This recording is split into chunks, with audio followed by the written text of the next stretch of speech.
Hello everyone, welcome back to again in Help for Code eLearning. This time we are going to check about the float function. Okay. So float function means which type of value we can typecast in the float. That is what we have to check here. So when I'm going to take the print function, inside the print function, this time we are going to use the float function, because if you're looking to typecast the value, the source value into the for floating point type of value, so we have to use the float function. Okay, this is the typecasting function, and we can say a built-in function. So I'm going to provide suppose the same value like 3.14. This is the first test case. I'm just checking. And another one is basically I'm just providing a 3, which is an integer type of value. Let me check this.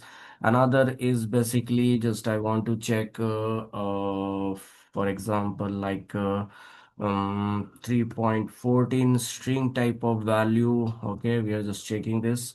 Print again like float. This time we are checking something like in the string 3.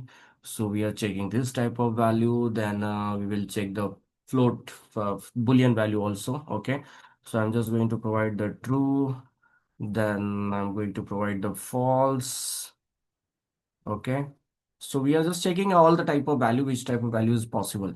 Now this possibility and these are the test cases are, I think, sufficient. First of all, we should run and check the output. So 3.14 was a floating point value and same value we are getting. Okay, nothing is changed. Fine, good. This is the integer value. Integer value has just converted into floating point. So it's a 3.0, means the decimal point value is added here. 3.14 is basically a string type of value. We are getting a float that is converted into the float, means it is a string. Right now it is converted into the float. This string value we are providing and it is converting into a 3.0, means the floating point value. Okay, this test case is also tested.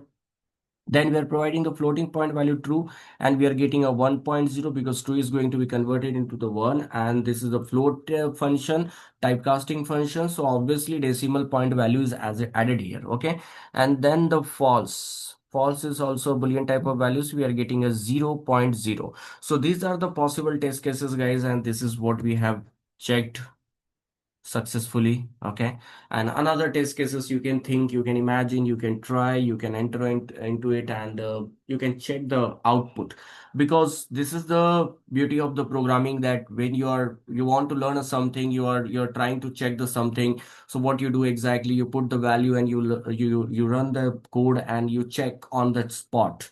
So this is the basically, fantastic job in the computer engineering, we can say that, because right now we are making a mistake, but from the mistake we are learning something new. So that is good, guys. We'll see you in the next lecture with the boolean data type. Okay, means the boolean typecasting function.